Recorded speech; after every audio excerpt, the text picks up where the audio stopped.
আমালিশ শাইতান। জোরে বলুন আল্লাহু আকবার। কথাটা কার? আরো জোরে। জোর হলো না। আমার আল্লাহ বলেছেন কয় নম্বর পারা? 7 নম্বর পারা। বলুন কয় নম্বর পারা?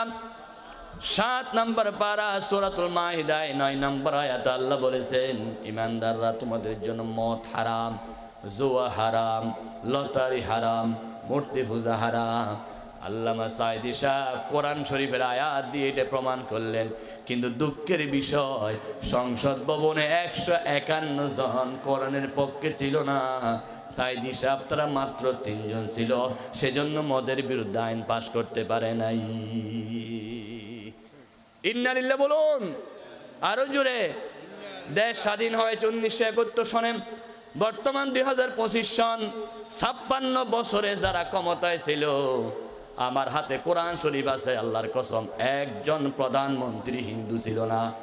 বাংলাদেশে একজন প্রধানমন্ত্রী খ্রিস্টান ছিল না, একজন প্রধানমন্ত্রী ইহুদি ছিল না। দেশ স্বাধীন হওয়ার পর থেকে যতজন প্রধানমন্ত্রী ছিল সব মুসলমান, ঠিক কিনা? তালিকা দেখুন, সব মুসলমান।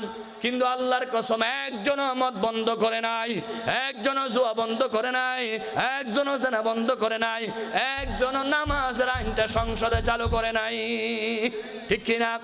অথচ আল্লাহ বলেছেন কোরআনুল কারীম পারা নম্বর হলো 17, পৃষ্ঠা নম্বর হলো 16, সূরার নাম হলো সূরাতুল হজ, আয়াত নম্বর হলো 41, লাইন নম্বর হলো 6।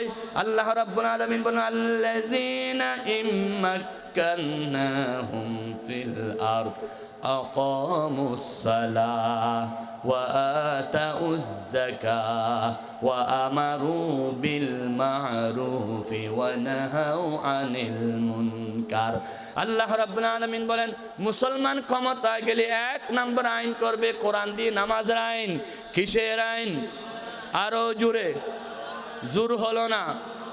নামাজের পক্ষে আছেন কি নাই? আপনারা কি নামাজের পক্ষে নাকি নামাজের বিপক্ষে? নামাজের পক্ষে আছেন সবাই? দেখি কারা কারা নামাজের পক্ষে আছেন, 2 হাত আল্লাহকে দেখান। লিল্লাহি তাকবীর। আরো জোরে। নামাজ আছে যেখানে, নামাজ নাই যেখানে। আমরা সবাই কিসের পক্ষে? আরো জোরে হাত নামান।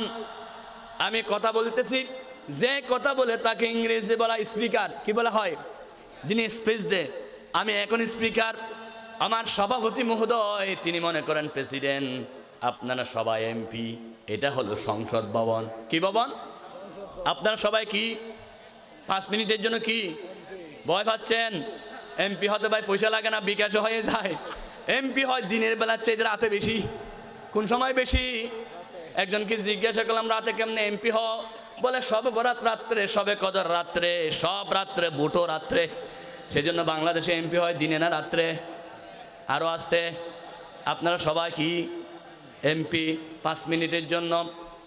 এক নির্বাচনী এলাকায় একজন বুড়ি মানুষ ভোট দিতে আসছে।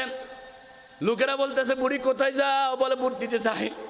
দিতে হবে না, তোমার ভোট দেওয়া হয়েছে, তোমার স্বামীর তো দেওয়া হয়েছে। বুড়ি কান্না করে দিল, আমার স্বামী মারা গেছে আজকে 10 বছর। আমার স্বামী যে ভোট দিতে আসছে, যদি খবর পাইতাম, আমি 2 ঘন্টা আগে আসলাম, একটু স্বামীর সাথে দেখা করতাম। বলে এমন যুগ ছিল যে যুগে খবর থেকেও ভোট দিতে আসতো। দূরে বলুন সুবহানাল্লাহ। আমার ভাইয়েরা হাসির কুরাক দিচ্ছে না, বোঝার জন্য বলতেছি। কিছুক্ষণের জন্য আপনারা এমপি, আমি স্পিকার, উনি রাষ্ট্রপতি। আমি এবার বললাম নামাজের পক্ষে কারা কারা আছেন হাত তুলুন। সবাই হাত তুলেছেন। আমি রাষ্ট্রপতিকে বললাম, হ্যাঁ জয়যুক্ত হয়েছে, হ্যাঁ জয়যুক্ত হয়েছে, হ্যাঁ জয়যুক্ত হয়েছে। এখন নামাজ রান চালু হয়ে গেল। ফজর না পড়লে 10 বারি, জোহর না পড়লে 20 বারি, আসর না পড়লে 30 বারি, মাগরিব না পড়লে 40 বারি, এশা না পড়লে 50 বারি আইন হয়ে গেল। জুমা না পড়লে 3 দিন জেলখানায়। বলুন সবাই, আইনটা যদি সংসদ ভবনে পাশ হয়ে যায়, একজনও বেনামাজি থাকবে নাকি? লোহাগাড়া উপজেলা থেকে পুলিশ আসতেছে, খালেকিয়ার দরবারের এখানে আসছে। বাবা ফোন করে দিয়েছে, ছেলেকে আব্দুল করিম কই? বলে সাইয়ের দোকানে। তাড়াতাড়ি মসজিদে ঢুকছি, পুলিশ আসতেছে, এখন কিন্তু তোকে জেলখানা নিয়ে ফেলবে, ঠিক কিনা? আইনের মাধ্যমে যখন নামাজ চালু হয়ে যাবে, একজনও বেনামাজি থাকবে। আরো জোরে। ও আমার ভাইয়েরা, যদি ওয়াজ করে, হুজুররা ওয়াজ করে, সবাই বলবো হুজুর বলছে কথা, আমি লাসছি কথা ন বললে কি করি মলো তো গিয়ে মলো কি গেই আর তো জোর করে ফরাই নে ফারিব। জুমান মেঝে 500 মুসল্লি, ফজরের মধ্যে 5 জন হয় না, কারণ দেশের মধ্যে নামাজের আইন চালু নাই। সৌদি আরবে নামাজের আইন চালু আছে, যদি নামাজ পড়া অবস্থায় দোকান খোলা রাখে তাকে গারামা করা হয়। কি গারামা মানে জরিমানা। আজকে যদি বাংলাদেশে স্বাধীনতার পর থেকে এই পর্যন্ত যতজন ক্ষমতায় গেল, একজনও যদি খাঁটি মুসলমান প্রেসিডেন্ট হতো, খাঁটি মুসলমান প্রধানমন্ত্রী হতো, আমার দেশে নামাজের আইন চালু হয়ে যেত। ঠিক কিনা? তোমরা যারা ভোট চাও, তোমরা অনেক দিন ক্ষমতায় ছিলা, নামাজের আইন তো চালু করো নাই। আমরা আর কিছু বেশি কিছু চাই না তোমাদের কাছে, আমরা ফ্ল্যাট চাই না, ফ্ল্যাট চাই না, কোটি কোটি টাকা চাই না, আমরা চাই আল্লাহর কোরআনটা চালু হোক। ঠিক কিনা? কারা কারা চান? 2 হাত তুলে আল্লাহকে দেখান। আল কোরআনের আলো, ঘরে ঘরে নয়, আবার সংসদে বলে আল কোরআনের আলো। কোরআন ছাড়া অন্য কিছু, কোরআন আছে যেখানে, কোরআন নাই যেখানে। ও আমার ভাইয়েরা, আমি কি আমার বাবার কথা বলতেছি? আপনারা যারা হাত তুলেন না, হয়তো আমার সাথে রাগ করেছেন। কিয়ামতের দিন আল্লাহর কাছে জবাব দিতে হবে। এই হাত কিন্তু আল্লাহর কাছে কথা বলবে। কোরআন শরীফে সূরা ইয়াসিনে আল্লাহ বলেন, আল-ইয়াউমা নাখতিমু আলা আফওয়াহিহিম ওয়া তুকাল্লিমুনা আইদিহিম। তার অর্থ হলো, আমি কোরআন ধরে বলতেছি, তার অর্থ হলো হাতে বলবে আমি নামাজের পক্ষে হাত তুলেছিলাম, আর যারা নামাজের পক্ষে হাত তুলেন নাই তাদের হাত বলবে আমার হাতটা নামাজের পক্ষে উঠে নাই। ঠিক কিনা? এই হাতে কথা বলবে কিয়ামতের দিন আল্লাহর দরবারে। আল্লাহ কোরআন শরীফে ঘোষণা করে দিয়েছেন। ঠিক কিনা বলেন? আমি কি আমার বাবার কথা বলতেছি? একজনকে বলতেছি আমার বাপকে বাপ ডাক, বলছি নাকি? 17 বছরে বলছিল আমার বাপকে বাপ ডাক, না হয় মামলা দেব, জেল দেব। আমি তো নিজের বাপকে জাতির বাপ বানাইতে চাই না, আমি শুধু কোরআনের কথাটা আপনাদেরকে বলতে চাই। ঠিক কিনা? দেশ স্বাধীন হওয়ার পরে শুনেছিলাম ডিজিটাল সোনার বাংলা, সোনা দিতে পারে নাই। ওই সোনার বাংলার স্থপতি বঙ্গবন্ধু বলছিলেন মানুষ পায় সোনার খনি, আমি পেয়েছি সুরের খনি। শরীয়তুল্লাহর কথা নয়, বঙ্গবন্ধুর কথা। কারণ সোনার বাংলা সোনা দিতে পারে নাই, রূপার বাংলা রূপা দিতে পারে নাই, আধুনিক বাংলা মুক্তি দিতে পারে নাই, ডিজিটাল বাংলা শান্তি দিতে পারে নাই। স্মার্ট বাংলা মানি আল্লামা সাঈদীর মতো মহান ব্যক্তিকে 13 বছর জেলখানায় রাখে, জেলখানা থেকে হাসপাতালে ঢুকায় ইঞ্জেকশন মারা, তার নাম হলো স্মার্ট বাংলা। ঠিক কিনা? ডিজিটাল বাংলা মানে ঘরে ঘরে কোরআনের কর্মীদেরকে থাকতে না দেওয়া। আধুনিক বাংলা মানে শেয়ার বাজার লুট করা। আমার বন্ধুগণ, ডিজিটাল বাংলা মানে ব্যাংক লুট করা। একজনের বলে 360টি বাড়ি, ভূমি মন্ত্রীর কয়টা বাড়ি? 300। সেদিন খবর পেলাম 600 বাড়ি। এত এত বাড়ি করেছে আমার টাকা, আপনার টাকা দিয়ে, ব্যাংকের টাকা, শেয়ার বাজার টাকা সব লুট করেছে। বাংলাদেশের মানুষের পেঁয়াজের দাম ছিল 300 টাকা। নবীজি বলেছেন 1500 বছর আগে, যেই দেশে নারী প্রধানমন্ত্রী হয় সেই দেশে কোনো শান্তি নাই। নবীর হাদিস মিলাইয়া দেখেন, রসুল বলেন নারী প্রধানমন্ত্রী হলে শান্তি নাই। আমরা বলি নারী প্রধানমন্ত্রী হলে আলুর কেজি 120 টাকা, পুরুষ প্রধানমন্ত্রী হলে আলুর কেজি 20 টাকা। ঠিক কিনা আমার ভাইয়েরা? সেজন্য কোরআনের পক্ষে আসা দরকার আছে কি নাই? এই কোরআনের পক্ষে যুবকদেরকে এগিয়ে আসতে হবে। আমার নবী যখন কালিমার দাওয়াত দিল, যুবকরা রাসূলুল্লাহকে বুকের সাথে জড়িয়ে ধরলেন। নবীজির কালিমা যখন দাওয়াত দিলেন, এক যুবক নিজের চাচাকে বলতেছে, আব্বা ও চাচা, আমার আব্বা মারা গেছে, আমি এতিম সন্তান।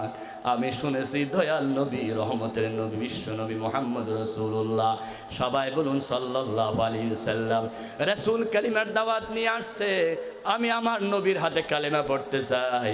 চাচা বলতেছে, বুড়া মানুষ, যুবক তুমি যদি কলমা পড়ো তোমাকে ঘর থেকে বের করে দিব।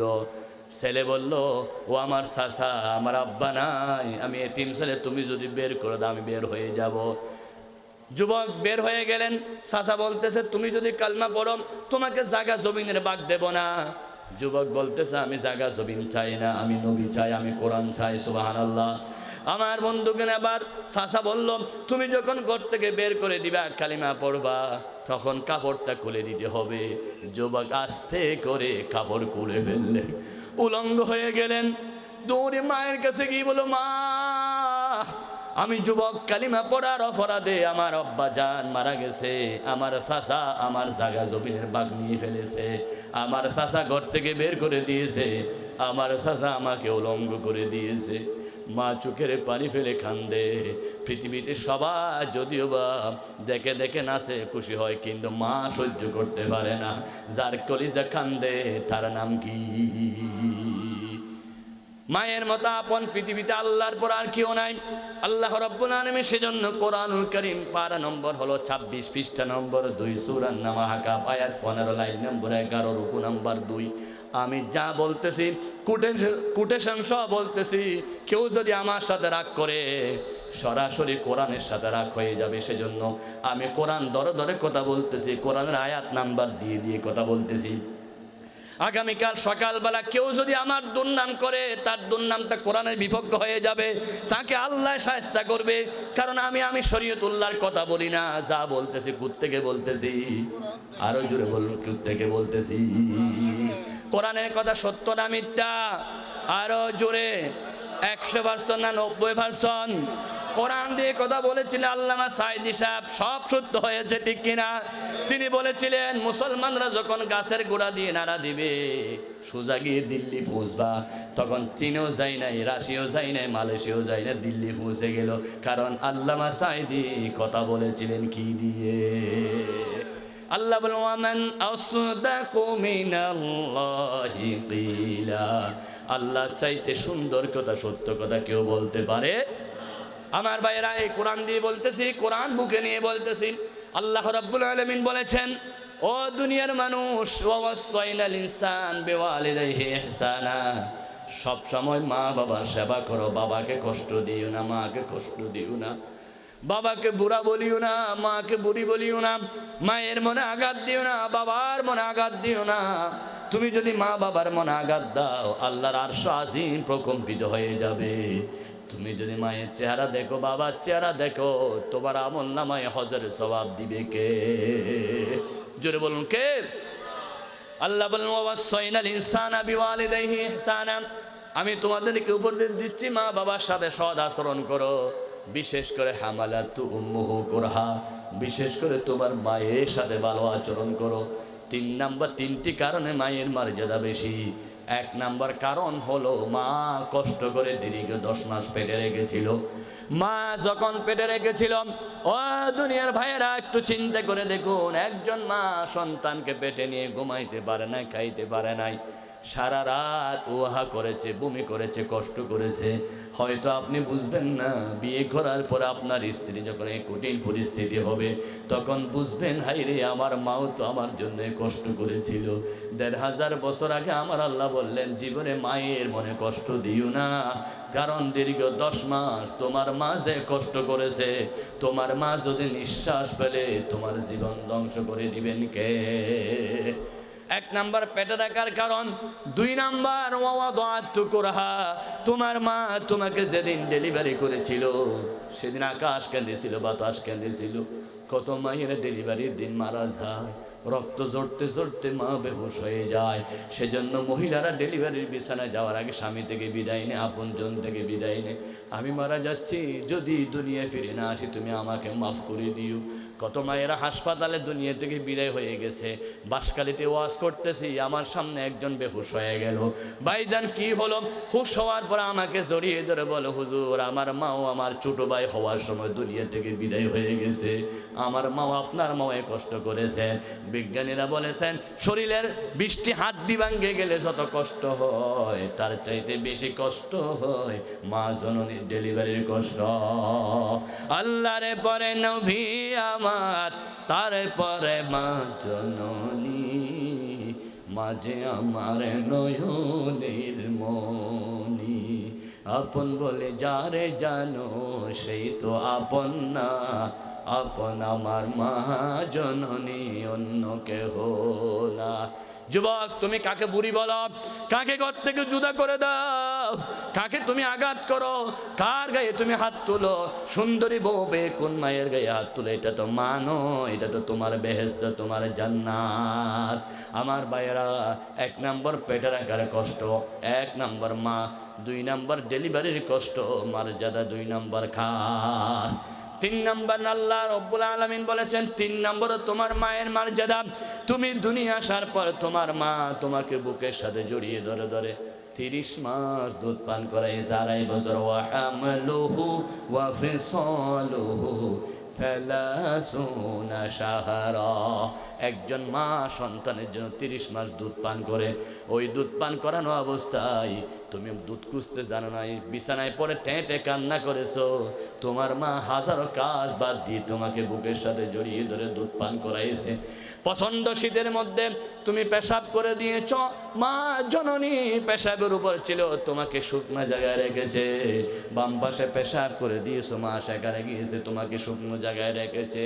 আমার আল্লাহ বলেন, ও দুনিয়ার মানুষ, এমন মর্যাদাশীল মা, নবীর হাদিস সাল্লাল্লাহু কাতাতা জিল্লাক, বুকের চামড়া দিয়ে যদি জুতা সিলাইয়া দাও, মায়ের এক পোড়া দুধের গুণ পরিশোধ হবে না।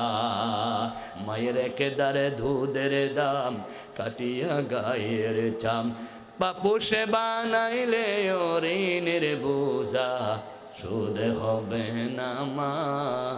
এমন দরদি ববে কেউ হবে না আমার মা। আমার দয়াল নবী মেরাজের রাত্রে জান্নাত দেখলেন।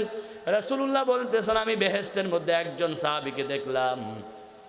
নবীজি জিজ্ঞাসা করলেন, জিব্রাইল সাহাবীটাকে? বলে আপনার হারেসা। রাসূল বলে, হারেসা কি আমল করে? হুজুর আপনি গিয়ে দুনিয়ায় জিজ্ঞাসা করবেন। রাসূল হারেসাকে ডাকলেন, হারেসা রে, আমি জান্নাতে তোমাকে দেখতে পেয়েছি, কি আমল করো বলো? হারেসা বললেন, হুজুর আমার রাতকে আমি 3 ভাগ করি। রাতের প্রথম ভাগ আমি ইবাদত করি, রাতের প্রথম ভাগ খানা পিনা খাই, আমার ছেলে মেয়েকে, আমার বউ ফুলাকে সময় দিই। মাঝখানের ভাগটা আমি একটু ঘুমাই। শেষ রাত্রে আমি ঘুম থেকে উঠি, আমার মায়ের পা টিপি দিই, আমার মাকে গরম পানি রেডি করে দিই, মাথায় তেল মালিশ করে দিই। মা জননী সেবা পেয়ে ঘুম থেকে উঠে তাহাজ্জুদ পড়ে আমার জন্য দোয়া করে। নবীজি বলেন, কাযালিকুমুল বীর, কাযালিকুমুল বীর, কাযালিকুমুল বীর। তুমি যে মায়ের সেবা করো, তোমার মা দোয়া করে, আমি রাসূল নিজে তোমাকে জান্নাতে দেখে এসেছি। আল্লাহ রাব্বুল আলামিন প্রতিচ্ছবি দেখাইছেন, এটা হচ্ছে ডাইরেক্ট দেখা নাই, প্রতিচ্ছবি। নবীজি কথা বললেন, যার উপর মা রাজি থাকে তার জন্য জান্নাতের দরজা খোলা হয়ে যায়। ইমাম শাফি রহমতুল্লাহ আলাইহি মাদ্রাসা থেকে আসলে সারা রাত মায়ের পা টিপতেন। ইমাম শাফিকে জিজ্ঞাসা করা হলো, সন্তান তুমি কেন পা টিপো? সন্তান বলে, আমি তোমার পা টিপি না, আমি আমার জান্নাত রেডি করতেছি। ওগো মা, তুমি এই পৃথিবীর শ্রেষ্ঠ নিয়ামত, তোমার পদ তলে রয়েছে জান্নাত। এই পৃথিবী তাক্ত ওগো পল পাখিহীন, এই পৃথিবী থাকত ওগো মায়া মোহহীন, যদি না পেত তোমার মায়ারি হাত। ওগো মা, তুমি এই পৃথিবীর শ্রেষ্ঠ নিয়ামত, তোমার পদ তলে রয়েছে জান্নাত। আমার ভাইয়েরা, আলোচনা শেষের দিকে চলে আসছি। মা বাবার মনে আঘাত দিবেন না। ও যুবক ভাইয়েরা, কার কার মা বেঁচে আছে একটু হাত তুলুন। যার মা বেঁচে আছে হাতটা তুলুন, উঁচু করে হাতটা তুলুন, আরো জোরে তুলুন, লিল্লাহি তাকবীর। যার মা বেঁচে আছে শুধু হাতটা তুলবেন। আমার একটা কথা আপনারা মানবেন, সবাই বল মানবেন নি? এই হাতটা আগামীকাল অথবা পরশুদিন আপনার মায়ের পায়ে রাখবেন। কোন জায়গায়? মায়ের পায়া। মায়ের পা ধরে বলবেন, মা তুমি মাফ করে দাও। তুমি যদি মাফ না করো, হুজুর বলছে আমার নামাজ দোয়া কবুল হবে না। ও যুবকরা, রাজি আসনি সবাই? মায়ের পা ধরবেন। মা এমন দিল নরম, যখন মায়ের পা ধরে ক্ষমা চাইবেন, মা 10 বছরের 20 বছরের অপরাধ ক্ষমা করে দিবে। গরম কথা বলিও না মায়ের সাথে, মাকে দমক দিও না, মাকে বুড়ি বলিও না, মাকে জুদা করে দিও না, বাপকে জুদা করে দিও না।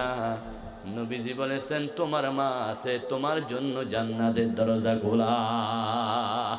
যাদের মা বেঁচে নাই তারা একটু হাত তুলুন। আমাদের যার মা বেঁচে নাই 2 হাত তুলুন, লিল্লাহি তাকবীর। এই হাত দুইটা আল্লাহর কাছে সব সময় তুলবেন আর বলুন রব্বির হামহুমা কামা রব্বায়ানি সাগীরা। হাকিমুল উম্মত মুজাদ্দিদ মিল্লাত আল্লামা আশরাফ আলী থানভী রাহমাতুল্লাহ আলাইহি বলেন, যার মা বেঁচে নাই সে যখন কবরস্থানে গিয়ে মা বলে ডাক দে আর সূরা ফাতিহা পড়ে বলে আলহামদুলিল্লাহি রাব্বিল আলামিন আর রহমানির রহিম মালিকি ইয়াউমিদ্দিন। এই সূরা ফাতিহার মধ্যে আয়াতে 60টি, কয়টি? আরো জোরে। দুজুকের দরজা হলো 7টি, কয়টা? লাহা সাবআতু আবওয়াব। কোন সন্তান যদি বারবার মায়ের কবরে সূরা ফাতিহার 7টি আয়াত পড়ে, আল্লাহ বলে দুজুকের 7টা দরজা মায়ের জন্য বন্ধ করে দে। আল্লাহু আকবার। বলবেন না মাকে, কেন মাকে জুদা করেন? কোরআনুল কারীম পারা নম্বর 12, পারা নম্বর 2, পৃষ্ঠা নম্বর 12, সূরার নাম বাকারা। সেই বাকারা 12 নম্বর পৃষ্ঠা 2 নম্বর পারার 13 নম্বর লাইনে আল্লাহ বলেন ইয়াসআলুহুনাকা মাযা ইউনফিকুন কুল মা আনফাকতুম মিন খায়রিন ফালিল ওয়ালিদাইন। আল্লাহু আকবার। আপনাদের তাবরুক আসতেছে, কি আসতেছে? তবরুক শাহ রহমতুল্লাহ আসতেছে, এই বিরিয়ানি প্যাকেট চলে আসতেছে, এখন মোনাজাত হয়ে যাবে ইনশাআল্লাহ। আলোচনা শেষের দিকে চলে আসছে। আমার ভাইয়েরা, নবীজিকে প্রশ্ন করা হলো কোন জায়গায় টাকা খরচ করলে আল্লাহ বেশি খুশি হয়? আল্লাহ রাব্বুল আলামিন বলেন সবাইকে বলে দেন সবচাইতে শ্রেষ্ঠ খরচ হলো মা বাবার জন্য। যেই সন্তান বাবাকে এক জোড়া জুতা কিনে দিয়েছে, মাকে একটা কমলা কিনে দিয়েছে, আপেল কিনেছে, মুখে তুলে দিয়েছে, আল্লাহর আরশ আজিম খুশি হয়ে যায়। আল্লাহু আকবার। বাবাকে সেবা করবেন, মাকে সেবা করবেন, এটা হচ্ছে আল্লাহর জান্নাতি নিয়ামত। আমার ভাইয়েরা, ওই যুবক মায়ের কাছে গিয়ে বলল, মা আমার চাচা আমাকে ঘর থেকে বের করে দিয়েছে, কাপড়টা খুলে নিয়েছে, জায়গা জমিনের বাগ বন্ধ করে দিয়েছে। মা দেখে চোখের পানি ফেললেন। এবার মা ঘর থেকে একটা কম্বল এনে দিলেন, ছেলে আমার এই কম্বলটা দাও। ছেলেটা কম্বল টুকরা করলেন, এক টুকরা নিচে পড়লেন আর এক টুকরা উপরে গায়ে দিলেন। এবার দৌড়ে রসুলের দরবারে চলে আসলেন। আমার নবী মদিনা শরীফ থেকে নামাজ পড়ে যখন বের হচ্ছেন, এই যুবককে দেখলেন কম্বল গায়ে দেওয়া। রাসূলুল্লাহ বলেন, যুবক তোমার নাম কি? বলে, হুজুর আমার নাম আব্দুল উজ্জা। কেন তুমি এখানে আসছো? যুবক বলতেছে, হুজুর কালিমা পড়ার অপরাধে আমার চাচা আমার লুঙ্গি পর্যন্ত খুলে ফেলেছে, আমার কাপড় খুলে ফেলেছে, জায়গা জমিনের বাগ থেকে দূর করে দিয়েছে, ঘর থেকে বের করে দিয়েছে। দয়াল নবী শুনতেছেন আর চোখের পানি ফেলে কাঁদতেছেন, কারণ রসুলের অন্তর হলো রহমতের ভান্ডার। রহমতের ভান্ডার নবী উম্মতের কান্ডার, রহমতের ভান্ডার নবী উম্মতের কান্ডার। হাসরেতে নবী বিনে কে করিবে পার, রহমতের ভান্ডার নবী উম্মতের কান্ডার। আল্লাহ রাব্বুল আলামিন বলেন কোরআনুল কারীম পারা নম্বর হলো 17, পৃষ্ঠা নম্বর 10, সূরার নাম আম্বিয়া, আয়াত নম্বর হলো 107। আমার আল্লাহ বলেন ওয়া মা আরসালনাকা ইল্লা রাহমাতাল লিল আলামিন। আমি আপনাকে রহমত হিসাবে প্রেরণ করেছি। রাসূলুল্লাহ এই চেহারা দেখে কাঁদতেছেন। আল্লাহর হাবিব বললেন, আজকে থেকে তোমার নাম আব্দুল উজ্জা নয়, তোমার নাম আব্দুল্লাহ। কি নাম? আল্লাহ নবী বললেন, ও সাহাবারা আমার এই সাহাবীকে নিয়ে যাও, আসহাবে সুফার মধ্যে দেখতে দাও। তিনি মদিনা শরীফের এক কোণায় পড়ে থাকতেন, কেউ খাবার দিলে খাইতেন না, উপবাস থাকতেন। রাসূলুল্লাহ সব সময় তার খবর নিতেন। ও যুবকরা, তোমাদেরকে বলতেছি, এই কাজ করতে করতে এক সময় রাসূলুল্লাহ যুদ্ধের জন্য ঘোষণা দিলেন, তাবুক যুদ্ধ, তোমাদের কার কি আছে সবগুলো নিয়ে আসো। হযরত ওমর দৌড়ে সম্পত্তির পাহাড় নিলেন। নবী বললেন, তুমি কত আনছো, কত দিয়েছো? হুজুর আমার যত সম্পদ আছে অর্ধেক দিয়েছি, আরেক দগ বাড়ির রেখেছি। হযরত আবু বকর সিদ্দিক রাদিয়াল্লাহু তাআলা অল্প একটা সম্পদের ফুতলা গাঁটটি রাসূলের হাতে দিলেন। নবীর আমার ঘরে আল্লাহ এবং রাসূল ছাড়া কিছু না, সব আপনার রাস্তায় দিয়ে দিয়েছি। আল্লাহু আকবার। दुनिया ये सदाकत में तेरा नाम रहेगा, अरे सिद्दीक तेरा नाम से इस्लाम रहेगा। हजरत আবু বকর রাদিয়াল্লাহু তাআলা সব দিলেন, ওমর 2 ভাগের 1 ভাগ দিলেন। ওই যুবক দাঁড়িয়ে বলতেছে, হুজুর আমি তো এতিম সন্তান, আমার বাপ মারা গেছে, আমার চাচা ঘর থেকে বের করে দিয়েছে, কাপড়টা পর্যন্ত খুলে নিয়েছে, আমি তো কিছু দিতে পারতেছি না। হুজুর আপনি সাক্ষী থাকুন, আমি যুবক হিসাবে আমার জীবনটা জিহাদের ময়দানে আল্লাহর রাস্তায় দিয়ে দেব। আল্লাহু আকবার। ও যুবকরা, তোমরা সবাই সিদ্ধান্ত নাও, সমাজকে পরিবর্তন করতে হলে আদর্শ যুবকের বিকল্প নাই। তোমরা সিদ্ধান্ত নাও, এই এলাকাকে গুরুস্থানকে মদ মুক্ত করার জন্য, জানা মুক্ত করার জন্য আমরা যুবকরা রেডি হয়ে যাব, ঠিক কিনা? আমরা এক একজন সাদেক কাইম হয়ে যাব, আমরা এক একজন উসমান শরীফ হাদি হয়ে যাব। আজকে হাদিকে গুলি মেরে মনে করতেছে দুনিয়া থেকে তোমরা তাকে শহীদ করে দিবা। একজন হাদি শহীদ হলে লক্ষ হাদি ঘরে ঘরে জন্ম নিবে, ঠিক কিনা? হাদিকে শহীদ করে বাংলাদেশকে ভারতের তাবেদার করতে চায়, ভারতের গোলাম বানাতে চায়। আল্লাহর কসম, হাদির মতো যুবকরা বেঁচে থাকতে এই বাংলার জমিনকে ভারতের গোলামি করতে দেব না, দেব না, দেব না। কারা কারা রাজি আছেন? দুই হাত আল্লাহকে দেখায়। আল্লাহ কবুল করুন, আরো জীবন আমিন। রাসূল করিম সাল্লাল্লাহু আলাইহি ওয়াসাল্লাম এবার ঘোষণা করলেন, আব্দুল্লাহ তোমার নাম? তিনি বললেন, আমি যাতে জীবনটা দিতে পারি আমার জন্য দোয়া করেন। রাসূলুল্লাহ দোয়া করলেন, আল্লাহ আমার এই আব্দুল্লাহকে কাফেরদের জন্য হারাম করে দিলাম। রাসূলুল্লাহ তাকে একটা খেজুর গাছের ডাল দিলেন। নবী বললেন, আমার কাছে তরবারি না, এই ডালটা নাও, খেজুর গাছের ডাল। খেজুর গাছের ডাল দিয়ে কি কিছু করা যায়? কিন্তু তিনি বললেন, আমি জিহাদের ময়দানে গেলাম, নবীর হাতের খেজুর গাছের ডাল দিয়ে আমি অসংখ্য কাফেরকে দুনিয়া থেকে বিদায় করে দিয়েছি। সুবহানাল্লাহ। একদিন তার শরীরে জ্বর হলো, তিনি সেদিন মারা যায় নাই। জ্বর হওয়ার পরে সীমাহীন অসুস্থ তিনি মারা গেলেন। রাসূলুল্লাহ এসে তার সামনে কাঁদতেছেন। সাহাবীরা বলেন, হুজুর কাঁদেন কেন? বলে, এই সাহাবী ইসলামের জন্য জীবন দিয়েছে, ইসলামের জন্য শরীরের কাপড় খুলে দিয়েছে, জায়গা জমিন সব দিয়ে আসছে, আমি রাসূল তার জন্য দোয়া করি। তিনি মারা যাওয়ার পরে রাসূলুল্লাহ তাকে কবরে নামালেন। কবরে নামায় আল্লাহর হাতে বলল, আল্লাহর দরবারে হাত তুলে বললেন, আল্লাহ এই যুবকের উপর আমি রাসূল রাজি ছিলাম, তুমিও রাজি হয়ে যাও, এই যুবককে তুমি জান্নাতি হিসাবে কবুল করে নাও। হযরত উমর বলেন, সেদিন আব্দুল্লাহ জালবাজদাই না হয়ে আমি হতাম কত ভালো হতো। ও আমার যুবকরা, তিনি জিহাদের ময়দানে শহীদ হন নাই, তিনি শুধু নিয়ত করেছেন আমি বাতিলের বিরুদ্ধে জিহাদ করব, রক্ত দেব, শহীদ হব। নিয়ত করার কারণে আল্লাহর হাবিব বলেন তিনি বিছানায় মারা গেছে, তারপরও শহীদের মর্যাদা দিয়েছেন কে? ও গুরুস্থানের যুবকরা, তোমরা যদি আজকে থেকে সিদ্ধান্ত নাও, আমাদের এলাকায় মদ চলতে দেব না, জুয়া চলতে পারে না, আমাদের এলাকায় কোনো অন্যায় চলতে দেব না, এইভাবে যদি সবাই ঐক্যবদ্ধ হয়ে যাও, তুমি বিছানায় পড়ে মারা গেল, তোমাকে শহীদের মর্যাদা দিবে কে? আল্লাহ রাব্বুল আলামিন আমাদের সকল যুবকদেরকে কবুল করুন, জীবন আমিন। জান্নাতি পথে কবুল করুন। পুরা বাংলাদেশের যুবকদেরকে রাসূলুল্লাহর সৈনিক বানায়া দিন। আমরা অমুকের সৈনিক, তমুকের সৈনিক আর বলবো না, আমরা সবাই কার সৈনিক? নবীর সৈনিক। বলেন আমরা কার সৈনিক?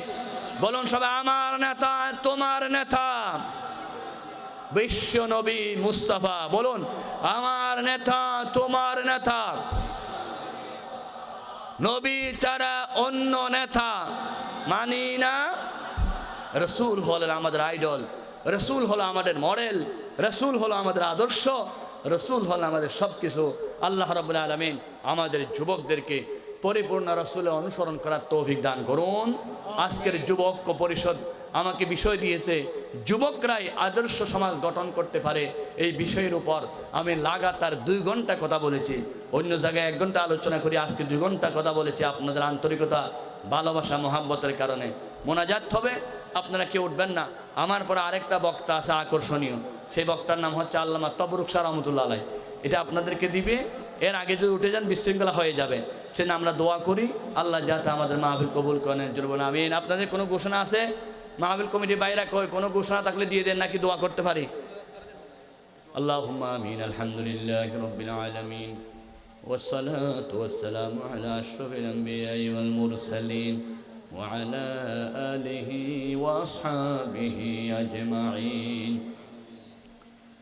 ربنا ظلمنا أنفسنا وإن لم تغفر لنا وترحمنا لنكونن من الخاسرين. রব্বুল আলামিন গোরস্থান চৌধুরীপাড়া ইসলামী যুবক পরিষদের উদ্যোগে আয়োজিত ষষ্ঠতম তাফসীরুল কোরআন মাহফিল তুমি কবুল করে নাও। আল্লাহ মাহফিলের সওয়াব দয়াল নবীজির রওজা মুবারকে পৌঁছায়া দাও। তামাম আম্বিয়া সাহাবা আল্লাহর ওলিরা যারা যেখানে শুয়ে আছেন সবার দরবারে সওয়াব বখশিশ করে দাও রব্বুল আলামিন। গারাঙ্গের বড় হুজুর সুরু হুজুর সুনতি শাহ হুজুর, আল্লাহ আমার নানা সুনতি শাহ হুজুর কত বড় আল্লাহর ওলি ছিলেন রব্বুল আলামিন। ওলি জগতের সম্রাট বিশ্ব মুফাসসির আল্লামা সাঈদী হুজুর রাহমাতুল্লাহ আলাইহি, যিনি কোরআনের জন্য জীবন দিলেন, হেসে হেসে আল্লাহ দুনিয়া থেকে ইনজেকশন মারে তাকে শহীদ করা হয়েছে। ওরে আল্লামা সাঈদী তিনি ছিলেন নায়েবে রাসূল, সূরতে সিরতে তিনি খোদার মকবুল। আল কোরআনের তাফসীর করেন 50 বছর একটানা, আসতেছে ইসলামী জামানা। আল্লামা সাঈদী হুজুর থেকে শুরু করে আমার আবু সাঈদ, আমার মাহফুজ, হায় আল্লাহ সাইফুল ইসলাম আলিফ, এই ফুটিবিলার কাছের সন্তান, আল্লাহ যতজন যুবক শহীদ হয়েছেন, বুজুর্গ দুনিয়া থেকে বিদায় নিয়ে গেছেন, সবার দরবারে সওয়াব বখশিশ করে দাও। হযরত বাইতুশ শরফ, আয় আল্লাহ বাইতুশ শরফের হুজুর কেবলা হযরত কেবলা, উনাদের দরবারে সওয়াব বখশিশ করে দাও আল্লাহ রব্বুল আলামিন। আমরা যারা হাত তুলেছি, আমাদের দাদা দাদি, নানা নানি, চাচা চাচি, ফুফা ফুফি, আত্মীয় স্বজন, আমাদের সকল আপন জনের কবরে সওয়াব বখশিশ করে দাও। আয় আল্লাহ আমার ডানে বামে যতজন বসেছে মেহমানরা, আয় আল্লাহ সবার নাম আমি জানি না, তুমি জানো। আয় আল্লাহ এখানে মেহমানরা যারা বসছেন সবার মুরব্বীদের কবরের আযাব মাফ করে দাও আল্লাহ। মেহমানদের মুরব্বীদের কবরগুলোকে জান্নাতের বাগান বানায়া দাও রব্বুল আলামিন। আমরা যারা হাত তুলেছি জানি না কার মা নাই, কার বাবা নাই। আমি নিজেও মা হারিয়েছি, আব্বা হারিয়েছি। আল্লাহ কেউ মা করে ডাক দিলে কলিজা সিঁড়ি যায়। ও আল্লাহ বাবার কথা মনে পড়লে মন কাঁদে। যে মা 10 মাস 10 দিন কষ্ট করে পেটে রেখেছিলেন, দুনিয়া দেখাইছে, বুকের তাজা দুধ দিয়ে তিলে তিলে বড় করেছে। বাহির থেকে আসলে মা বলে ডাক দিলে রাতে 2টা হলো দরজা খুলে দে, ও মা তুমি নাই, মাথায় হাত বুলাইয়া দোয়া করার মতো কেউ নাই রে মা। কবরস্থানে জঙ্গল ভিতর ফুকুর ফারে আমার মা জননী শুয়ে আছে। লেপ দিতে পারি না, কম্বল দিতে পারি না। মা তুমি কোন অবস্থায় আছো জানি না।